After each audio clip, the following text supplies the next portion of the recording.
Thank you again for taking time to learn more about this exciting opportunity, the CITRIS-CDSS Innovation Fellowship and AIC Awards.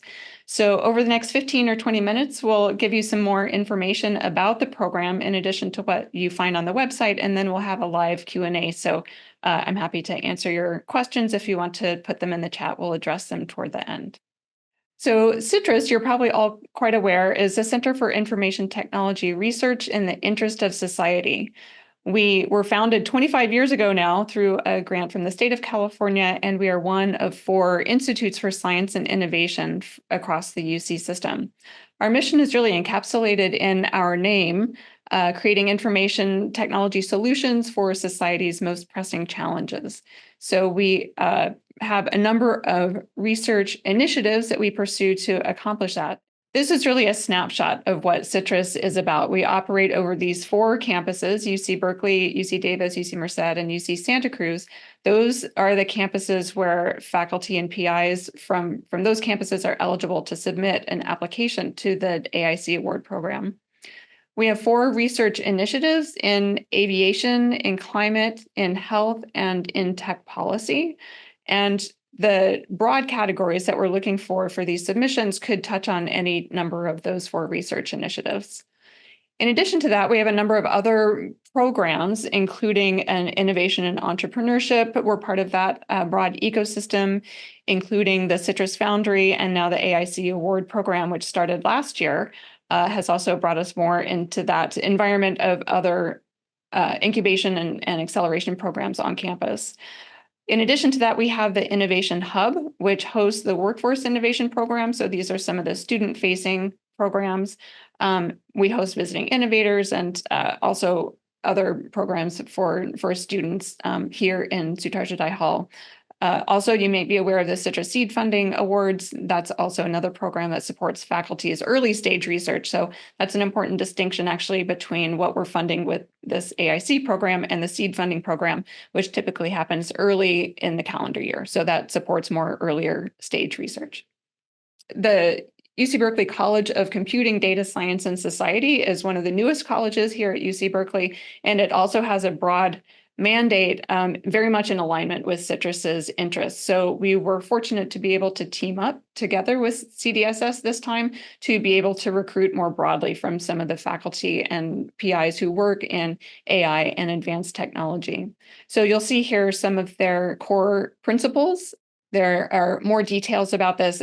Kirsty, who will be joining us later, comes from the Berkeley Institute for Data Science, or BIDS. So my name is Kirsty. I'm the Executive Director for the Berkeley Institute for Data Science. So BIDS, Berkeley Institute for Data Science, is an institute inside of the College for Computing, Data Science, and Society. And as you can see on the slide, the vision for the college is to educate all students to approach data ethically, masterfully, advance the state of the art in core of computing, data science, and statistics, really excitingly create new interdisciplinary fields, bringing computing and data science together with other disciplines. So thinking about maybe linking up with urban planning or with environmental studies, or integrating with cultural analytics, with the arts and humanities, with social sciences, making sure that when we think about data science, and importantly, when we think about the societal impact of the work in the college, we are learning from expertise and incorporating expertise from across all of the different domains, not just our core departments of computing and statistics. And the goal, as that relates to, is to make transformative and sustained projects on the issues of human and societal significance. Inside of the college are academic departments. So we have the Department of Electrical Engineering and Computer Science, and that department is actually both within the College of Computing, Data Science, and Society, and also in the College of Engineering. We have the Department of Statistics, we have the Data Science Undergraduate Studies, we have, and then 2 centers focused on computational biology and computational precision health. So you can sort of think that they don't literally say the name data science for biology or data science for precision health, but they are sort of thinking about integrating data science methods to answer questions in biology and health. And then we also have research institutes. I lead the Berkeley Institute for Data Science, and we focus on supporting collaboration, particularly with expertise in open source software and open scholarship. There is the Bakar Institute for Digital Materials for the Planet, and that's thinking about how you can use artificial intelligence and data science to find new materials that may allow us to work in a more sustainable way, to work and live in a more sustainable way. We have the Centre for Healthcare Marketplace Innovation, which is joint with the Haas Business Centre, thinking about scaling knowledge and expertise across the whole healthcare system. And the Schmidt Center for Data Science and the Environment, and that's doing really, really fantastic work, thinking about how do we implement our knowledge into real world impact with partners across industry, private sector, and other academic units. Thank you so much, Kirsty. That was a wonderful overview of CDSS. So this year, as I mentioned, we're pleased to partner with CDSS to put out the fellowship program and AIC awards. The Academic Innovation Catalyst is the sponsor of these programs through philanthropic support. We have been fortunate to be able to host a program last year that was similar. And then this year, as I said, we're expanding it and working together with CDSS. So again, AIC shares similar ambitions with CDSS and CITRIS to support the transformation of UC research into scalable and high impact solutions, addressing society's most pressing challenges. So as I said, last year we had 3 awardees, and I'll give you a little flavor of what each of their projects are. So Reza Asani is from UC Merced, and he created this sensor clip for fast, cost-effective monitoring of plant water status, creating a reliable and portable sensor that can monitor the water status of any crop, helping growers optimize irrigation schedules without changing their existing systems. Due to its low cost, the technology will be accessible to small and large farmers alike. This advancement will increase the efficiency of water use and food production, even in the face of changing climate conditions. So that was one. The second is somewhat related, nanotechnologies for rapid crop bioengineering from Markia Landry here at UC Berkeley. Bioengineering can boost a plant's nutritional value and enhance a crop's yield and increase the food system's climate resilience, but it can take more than a decade and cost hundreds of millions of dollars. This project seeks to streamline the expensive and time-intensive process by investigating multiple nanotechnology strategies to precisely and seamlessly deliver nucleic acids and proteins to plant germline tissue. I've heard Marquita describe it as IVF for plants, so that caught my mind. And finally, the third project that was funded last year is from Professor Saif Islam at UC Davis on advanced hardware security with unclonable ID protection enabled by photonic technology. So this is a cybersecurity project. It aims to protect computer networks from security threats, a complex problem with many cybersecurity systems relying on random number generation to keep the data safe. Instead, this project aims to develop an innovative chip that uses light to generate unpredictable random numbers to generate unique patterns that are physically impossible to replicate, making the chip highly secure.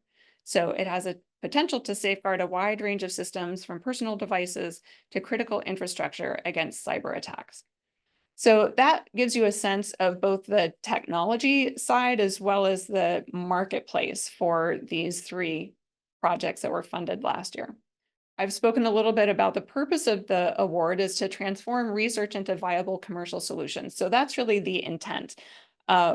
Again, emerging IT to benefit society. We're open to also having projects such as open source projects that aren't necessarily immediately commercializable, but we would look for them to have scale and impact. So don't be dissuaded necessarily if you don't see a clear commercial path for your innovation. We'll consider those other models as well, but just want to make sure that it's going to actually have an impact in the areas that we're setting out. This year, we're fortunate to be able to fund 5 awards, and each of them will receive up to $200,000. We, in the last year, made $100,000 awards with the possibility of renewal. So that's how the award is structured. And again, it's open to faculty and postdocs, anyone with PI status, at the 4 CITRIS campuses, as well as the 2 national labs, Lawrence Berkeley Lab and Lawrence Livermore National Lab. So this sets out the eligibility that I just touched on. Again, I have seen some questions about, is funding able to support postdocs or research scientists? Yes, that is allowed. The only disallowance is that the award cannot support faculty salary. So it could be the faculty member who's working with a postdoc or working with a research scientist, or if those categories also have PI status themselves, they're welcome to apply and use some of the funding for their own salaries. Just faculty cannot use it for their salaries.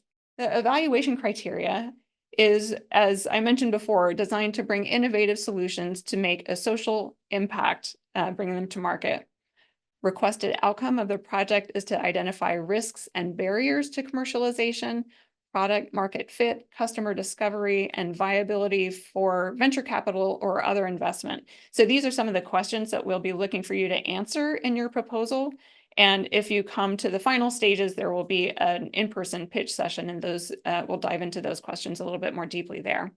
We would like for the commercialization to be relatively soon on the horizon, so not just a good idea that someday might result in a commercializable product, but really to have a clear plan of something that could be made into a product or a service within 2 to 3 years.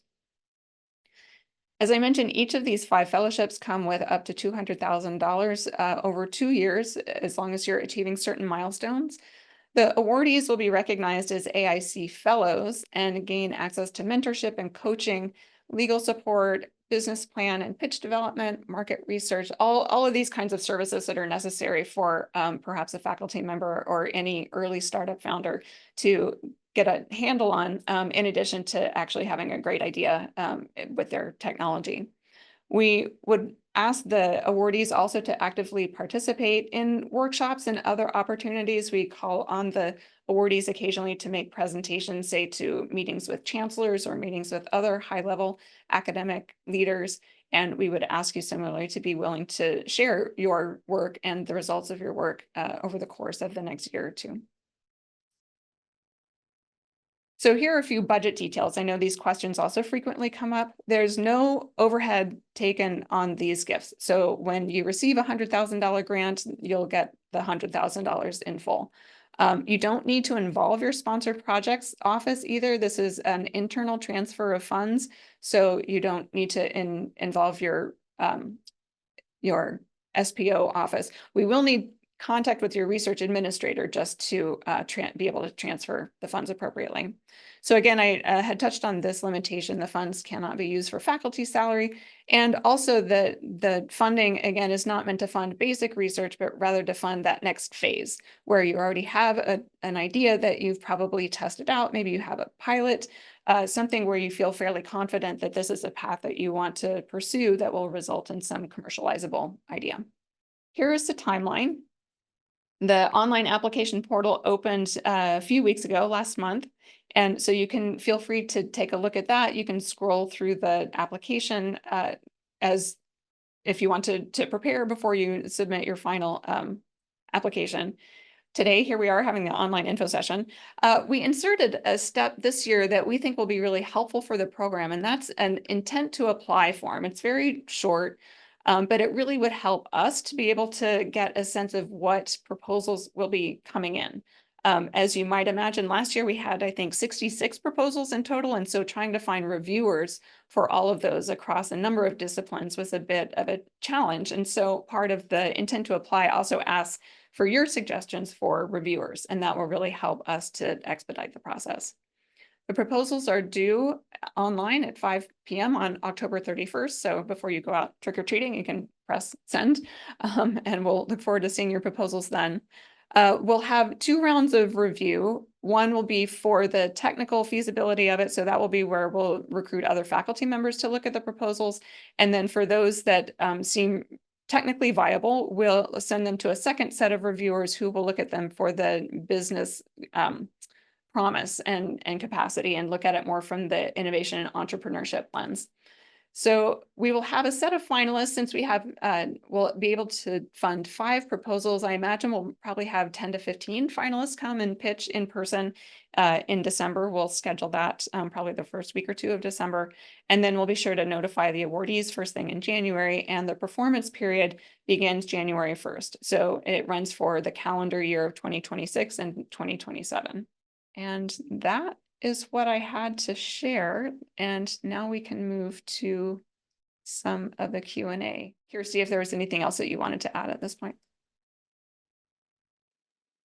I think there was one question in the development of the proposals around if you are working on open source, can you participate in this? And I think to sort of preempt that, just in case anyone does have a question about it, the answer is yes, you can absolutely have business models around open source software. So that is something that is inside of scope. And if there's anyone who's here that wants to ask more specific questions around what that might look like, I guess the point is that there are lots of ways to do tech transfer, and open source is not excluded from those options. So that's just a tiny little, that's obviously bringing my own personal interests and biases into it. But if anyone does want to ask any questions related to those, please do. But yeah, otherwise I think we can definitely jump into the questions. Great, thank you, Kirsty. And that was a question about the open source that had come up in some of the pre-submitted questions. So thank you for clarifying that. The first question is, are research projects that do not fall under any of the 4 initiatives welcome to submit? And the answer is yes. The call is really broad this year. So the topics are largely AI related or advanced technology. So it doesn't need to fall within any of those 4 initiative areas specifically, but rather more broadly when you have good ideas about advancing technology or especially AI implementation in any of these applications, we welcome your proposal. Are we eligible to apply for a CITRIS or AIC award if we are also part of the Baker program? Yes, that wouldn't be an exclusion. If you are already part of the Baker program, then you're welcome also to submit. Are health-related projects not IT-focused eligible? I would have a little bit of a problem understanding the question. I guess the purpose of the grant is really about information technology. However, it could also be other kinds of technology related to health could be included. So for instance, you saw in the plant genome example, it is technology focused, but not information technology, if you know what I mean. So there could be projects that, I guess the answer is yes. Are health related projects not IT focused eligible? Yes, if you're working on some kind of new technology that where IT is not focused, then it would also still be in scope. Sorry for that long answer. Thank you for letting me think through that on the spot. Yes, Oliver, you're correct. 66 applicants and 3 were awarded last year. So we'll see how many we get this year, and we'll be able to award 5. We will be sharing the PowerPoint slide, and the recording of the presentation will also be available. If the funding cannot be used for faculty salary, what can it be used for? You can use it for, if you have a postdoc that you're working with who's going to be doing a lot of the work, that's frequently how the funds are used. If you need equipment fees, if you need to attend conferences, travel is allowed. So there are a number of things that expenses that would be allowed. I think most of the applicants last year were intending to spend a lot of it on staff. So if that's a postdoc or if that's a student, to help them carry out their program. Is it in conflict with other fellowships or grants? No. If you have other grants, you're welcome to apply for this one as well. Can there be multiple PIs on the proposal? I wouldn't disallow it, but you would have to understand that you are also going to be splitting the funds. So I would probably not encourage it, but you know, I think we would consider it if that proposal came through. Based on the PowerPoint, I'm understanding that a postdoc can be a PI of the proposal and we cannot use the funds for faculty salary. Correct. Can professors also be PIs on the project? Yes, professors can be PIs. I hope that answers the question. Would it be eligible for an undergraduate student? That's probably unlikely. you would need to have PI status on your campus. So that is a designation that you would have to request through the Vice Chancellor for Research's office. And I don't know of very many undergraduate students who would achieve that status. You could look into it, but I think that's probably unlikely. Kirsty, I see your hand. Did you want to add something? Yeah, I wanted to dig into this like multiple PIs Sure. question. So one of the purposes of the program is that the awardees will be recognized as fellows, and they will sort of get connections, or they'll be able to connect with each other. And so I wonder do we know, Camille, if there are multiple applicants on a proposal, will just one of them be actually sort of named as the fellow? I think that's sort of maybe part of the question, like, or if it was a team of two, would they both be fellows? Would they both be identified as fellows? Yeah, that's a good question. And I think to some extent we would cross that bridge when we come to it and see how competitive the joint proposal might be. The funding is limited. The designation of a fellow maybe isn't limited, so we can see how that would work. If we have a really outstanding proposal, I wouldn't rule it out. If the project is stemming from the work of a graduate student, could they apply if they are collaborating with an eligible PI like a faculty? Yes, it's you would have to decide, I guess, with your faculty member who is going to be the applicant. So either the faculty member could be the PI and apply and then pay for the services of the postdoc, or if the postdoc also has exceptional PI status, then they could apply as a PI themselves. Are you eligible to apply if the postdoc appointment will start next year? For that, I would suggest actually working with your PI.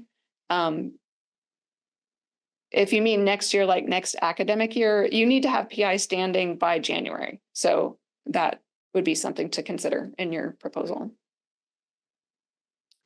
Kirsty, maybe I'll let you answer this one about some kinds of business models you would want to see for open source software.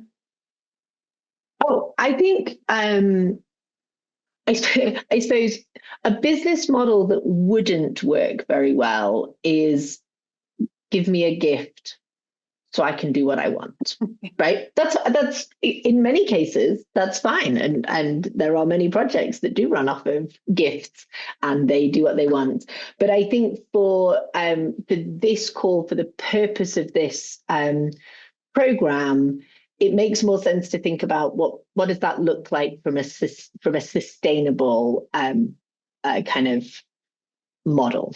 So there's lots of ways of doing it. It could be from gifts. You could set up a sort of, repeated giving. You could set up, there's a Berkeley corporate engagement network that it has been meeting regularly in the last few months to think about how do you bring together organizations or people or entities that want to sustain open source infrastructure.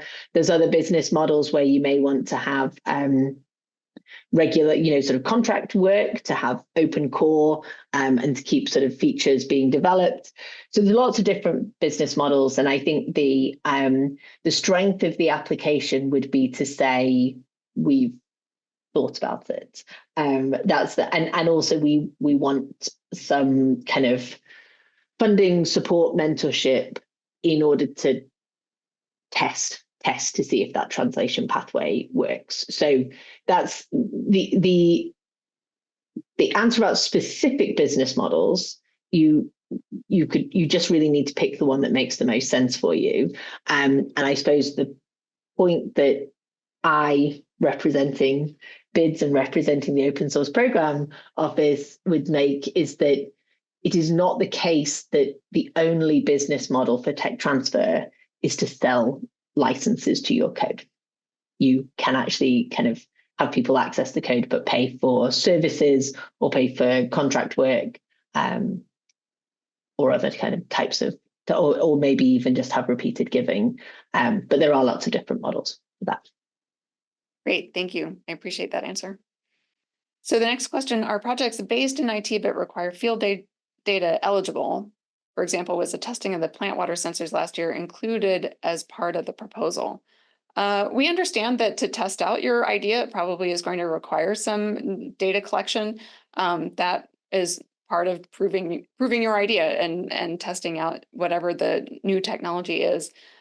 So yes, I would say that those kinds of programs are eligible. Can the postdoc join the training and mentorship opportunities? Probably. The question is how those opportunities will be structured. So mostly they're going to be kind of one-on-one opportunities with the founder or the awardee. However, there will be lots of other kinds of training and mentorship available. I'm assuming you mean if the postdoc is not the PI. So there are a few other projects that are in the offering, at least here at UC Berkeley, and that we can help make available to other CITRIS campuses as well, that will provide more of that coaching and mentorship for people who are affiliated with these funded projects. Can it be used to pay undergraduates and involve them in the research? Yes. When you say advanced technology, is it related only to AI or computer science, or could it be mechanical engineering or environmental engineering? It can also apply to those other fields. As you saw in some of the examples, the advanced technology might be based on plant genomics or on the sensors, the water sensors. We had out of 66 applications, there were a lot of different disciplines that were represented in that application batch. So I would say yes, as long as your idea is innovative and uses technology in whatever field it might be, then it would be competitive. There was a question about the slides. Those will go on our website. They'll be available afterward. Can the funding be used to pay for grad student, not postdoc salaries? Yes. If my project is already well developed in active use and approaching broader market readiness, would it still be eligible for this award? Could the funding be applied toward expanding the product's reach? Maybe. I wouldn't dissuade you from applying, but we're really looking for that kind of sweet spot between you're past the basic research stage, but you're not yet to full on, having raised seed money or any other outside investment funds. We want to really help accelerate that transition from academia into the marketplace. And it sounds like if perhaps you've already made that leap, then your project wouldn't necessarily be as competitive for this particular award. Who will own the IP and licenses of the deliverable project? This will depend on the UC policies that apply.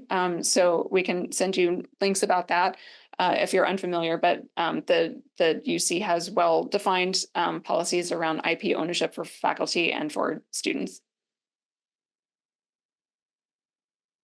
After the postdoc got the position in other locations, is postdoc able to join the project and use the funds for the postdoc?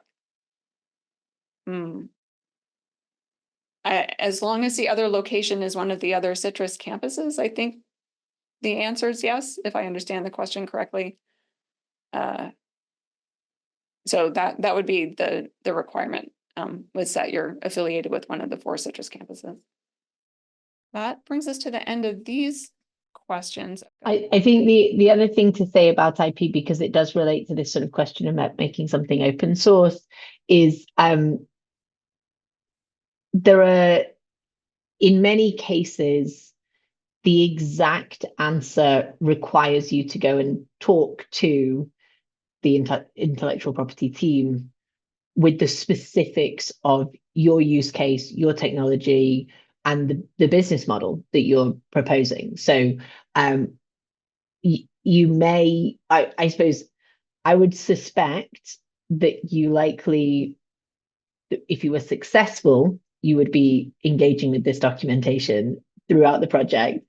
And you may want to engage with it and have a call with them and get some information in developing your proposal, because a strong proposal, again, will have demonstrated that you don't have to have done everything, but you've thought about some sort of viable mechanism for going from the research into having a product that could be scaled. So I think the point about intellectual property is both, don't assume that one answer fits everyone, so because that's not true, and don't leave it to the very, very end to start thinking about it. Yeah, thank you for that clarification. And there are resources, I'm sure, on every CITRIS campus. I know that we have people attending today from all 4 campuses, so thank you. There was a question about grad students on a particular visa apply. The key is whether you have PI status. So we don't weigh in on visas. It wouldn't exclude that, but that's the only eligibility question is, do you have PI status on your campus?